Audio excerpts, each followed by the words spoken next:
Hi, my name is Wayne Kuna, the founder of Work and Light. So, welcome to episode 3 of At Work with King David, elevating those around you. I love this one. I think it's so important. So, there's a saying that goes, and maybe you've heard it, you have to play the hand that you're dealt. It's a reflection on the fact that we can only work with what we have on hand, whether it's physical or human resources.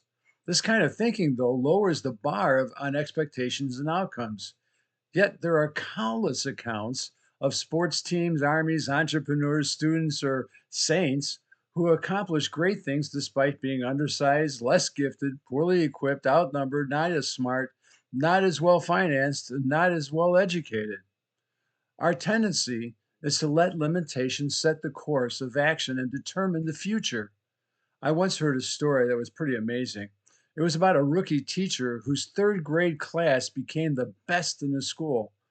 When complimented for his achievement at the end of the year, he replied that, well, it was easy because I had been given the best students.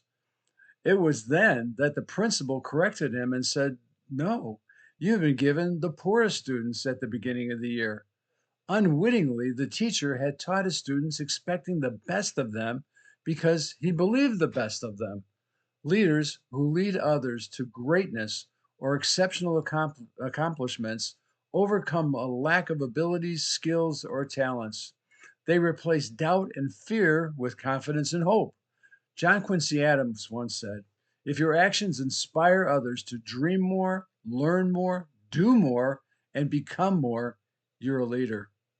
So history gives us countless examples of leaders who did the impossible or the inconceivable with limited physical or human resources.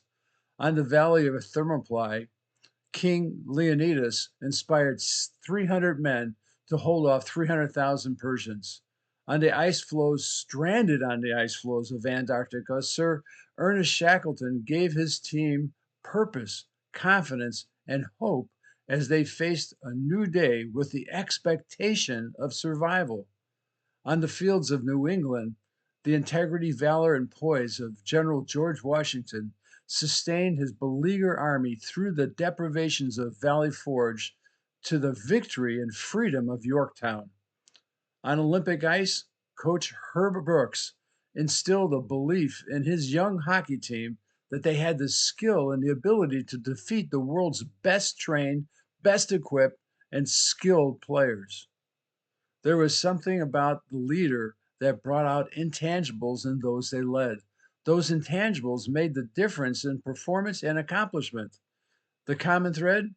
Uncommon leaders who elevated those around them. Good, skilled, and able leaders replicate themselves in others. God proves this again and again in the Bible. David is a key example of this. Perceived as a rebel and a threat to King Saul's crown, David is forced to flee to the wilderness of Palestine. He finds himself surrounded by others who are less than stellar. The account states this: listen, everyone who is in distress, and everyone who is in debt, and everyone who is discontented gathered to him, and he became captain over them. There are no doubt there were about 400 men that followed him. That's 1 Samuel 22, verse 2. It's one thing to attract the best, it's another thing to attract the worst. Well, though, listen to this.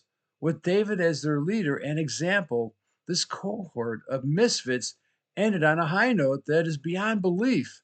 Not only did the entire troop, which grew to be 600, become an elite military force, it is recorded that 37 of these undesirables became known as David's mighty men. The brilliance of their transformation was revealed in their character, their deeds, their loyalty that became legendary among the people of Israel.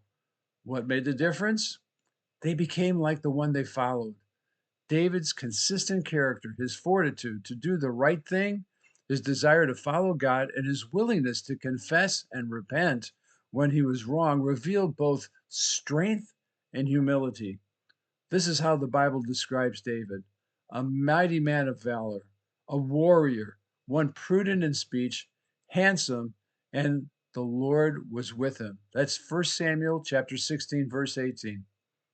We become like those who lead us, and those we lead become like us. Jesus reminded his disciples, listen to this, a pupil is not above his teacher, but everyone, after he has been fully trained, will be like his teacher. That's Luke chapter 6, verse 40. So that begs the question, are you the type of person who will elevate those around you? Well, if your teacher is Jesus, he abides in you.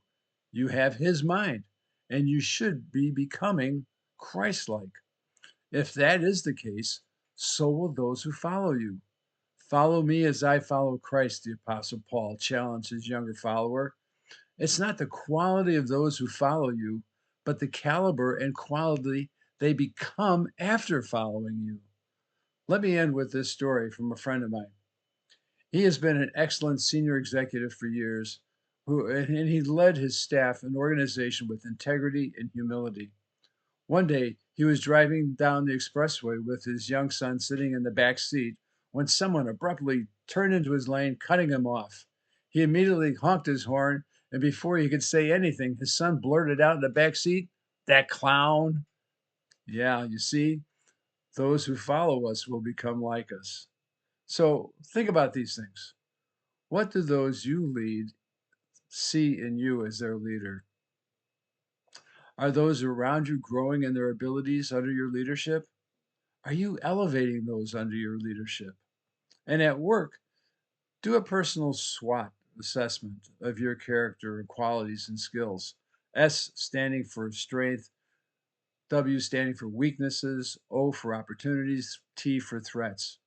Ask a few people on your team to give you their insights in those important categories.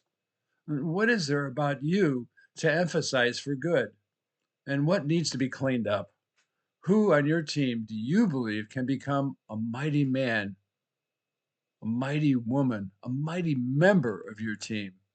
Mentor them.